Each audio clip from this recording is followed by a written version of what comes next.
Heyo guys, my name is BetaEtaDelota, and today we'll be talking about some furry things. The series where we discuss all the fun and adventurous topics relating to the furry fandom. And the cute and cuddly topics, don't worry, I didn't forget about those. So throughout the span of this very scattered series, we've talked a lot about the more in-depth stuff, like making friends in the furry fandom, interacting with your fursuit crush, and dealing with post-con depression, or PCD. When I joined the fandom 2 years ago, I went from knowing little to nothing about furries to flying straight to Anthrocon for my first convention. And somewhere along the way of making these videos throughout that year, I kind of forgot that not all of you have made that jump down the rabbit hole and started things off at a furry convention. Going from point A to point B in the fandom requires some build-up and starting off small, so that's why today I want to go over a simpler topic. It's something that a lot of you probably know about already, but will also be very beneficial for any newer furries who are just learning about the fandom. So this isn't just talking about fluffy and cute things, but more so talking about how to get to the fluffy and cute things. I can't really argue with that. So without further ado, let's go back to the basics and talk about Furbowls and Furmeets, the easy way of meeting local furries in a chill environment. Like I said before, this video might seem a bit unnecessary for the majority of you, but I wouldn't leave it at that. There's a good chunk of information that may actually help you interact better with furries at these local events. Yes, big conventions are fun and I've had some of the best moments of my life at them, but as an introvert who generally takes social events in doses, I've come to appreciate monthly Furmeets and Furbowls a lot more. And if that's not enough to make you stay, then just know you'll be seeing a fluffy cat at the end of this. That's motivation enough, isn't it? So let's start things off. What is a Furbowl? A Furbowl, short for a furry bowling meetup, is exactly what you think it is, a fur meet that takes place at a bowling alley. Furbowls became an annual furry event due to the fact that bowling alleys offer the best available space and amenities for something like a small gathering of furries year-round. And yes, you can go bowling during these events. Usually I'll do that if I'm socially awkward and don't want to interact with anyone, and it's probably the most fursuit-friendly sport besides dancing, but most furries solely go to these Furbowls to meet up with others who they normally don't see often with how busy normal life is. They take place indoors, are easily accessible to most locals in a state or region, and occur on a monthly basis, so it makes sense that they've become the most popular type of fur meet over the past few years. Besides Kerfuffle. Kerfuffle is pretty lit and it's been going strong as a furry meet for quite some time now. The Canadians always know how to party. They also follow me on Twitter, so I don't know how or why that happened. Now speaking of furry meets, a fur meet on the other hand isn't specifically tied to a bowling alley meetup, but can really be any event with the continuing theme of it being with other furries. Fur meets are smaller and more low-key events where furries get together once a month to hang out, meet up with locals both new to the fandom and longtime friends, and just, well,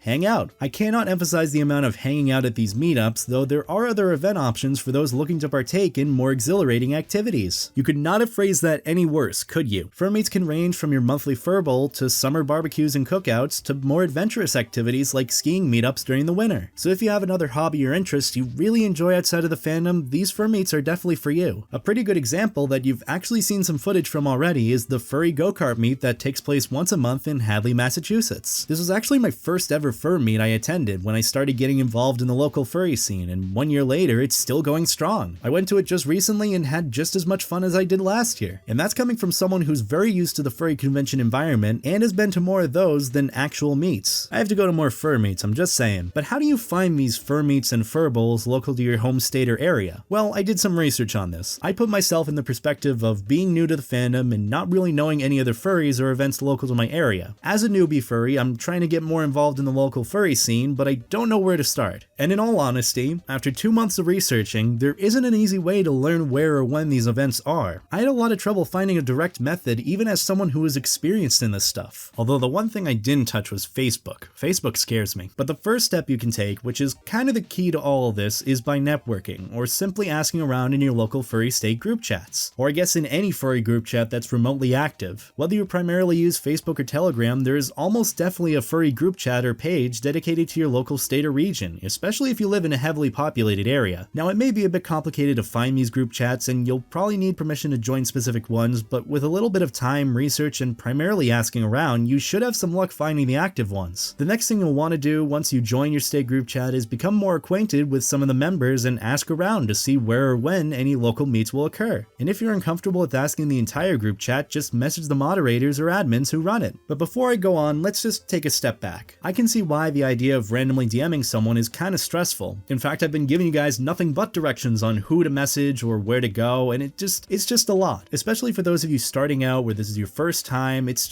too much. But I just want to remind you that the furry fandom is very helpful and accommodating in these situations. Pretty much 99% of furries are more than happy to help you if you want to find any local chats or local meets. The admins and moderators in these group chats want to help furries get to know and hang out with each other, especially newer furries. This goes for the staff members and owners of different fur meets and conventions, and goes down to even just the regular members. It makes me pretty happy to be a part of it, and I'm glad that I can help you guys in this way too. But speaking of fur meet owners, I'd like to bring on a very special guest. My friend Gale Frostbane, or just Gale, or more simply known as Mom, is probably one of the most extroverted and involved furries I know today. She works as staff for Anthro New England and MFF, and runs a Furbowl on the opposite end of Massachusetts, and I just don't know how she does it all. It's pretty crazy, and I respect her a lot for it, but for the rest of this video, she'll be talking about her experiences with running furry meets and events, and hopefully she'll give you some pointers for how you can enjoy your next Furbowl. So take it away, Gale. Thanks, Beta.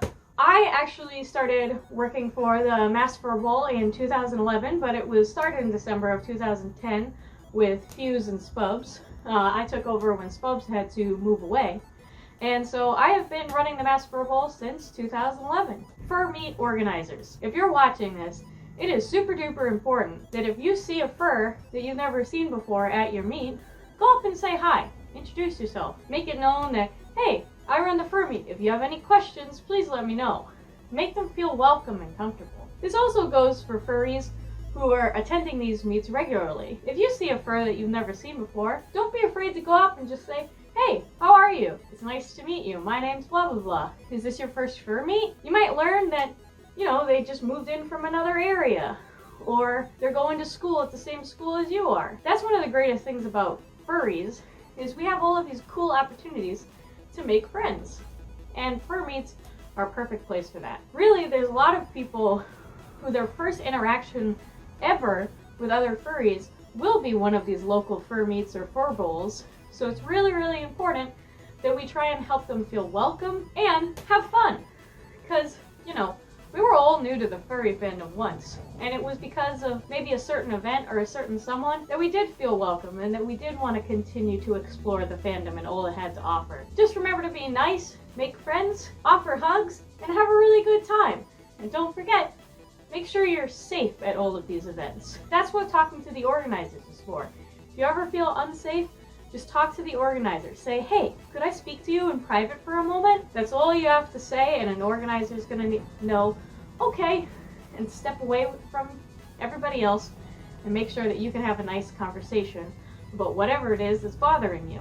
So, have fun! Hey, thanks for the help, Mom. Since Gale kind of wrapped up everything I wanted to really say in this video, I guess that about does it here, so thank you all for watching. Like I said before, I want to cover the basic stuff so we can build our way up to the more fun and in-depth topics, but I want to make sure it's entertaining. And I'm gonna be real, I'm not sure if I'm doing that entirely. So if you have any feedback on any of these videos that I've done, please let me know in the comments or somewhere I might be able to easily see it. This goes the same way with video idea suggestions or topics I can cover that aren't strictly furry based. I'm gonna be honest with you guys, I'm kind of worried about the scarcity and content for the whole Furry Things series in the future, just based on the sheer amount of videos I've done on it and the remaining content I have. That was a bit complicated. In simpler terms, my job on here with the Furry Things series will be done a lot sooner than I think, so I'm kind of looking to branch out to different hobbies or topics, whether it be more information-based videos in different fandoms and hobbies, or I just straight up move to gaming. Which gaming is kind of how you crucify a YouTube channel fully. I'm not too sure if I want to do that yet. I know there's more to what I can do than just furry fandom information, so that's why I kind of need your guys' help. If you have any pointers for videos I can do that might branch off from the furry fandom, or really just anything in general that works with my style of content, please let me know in the comments. I really do mean it. Any feedback on what I do is appreciated, because if it wasn't for you guys, I wouldn't be here right now doing this. Now, besides my long tangent, I also want to thank Gale for helping me out a lot with this video, and some other members of the furry community for giving me pointers on what to do and where to go. Like I said in the video, the furry fandom really is a tightly knit and very giving community, and when I needed help with this video, there were so many people that tried getting in contact with me. It really just goes to show how caring and willing to help the furry fandom is. I greatly appreciate all the support on everything and the love this fandom has to give, and I just can't thank everyone enough, honestly. So besides that, I've got really nothing else. Have an awesome day, guys,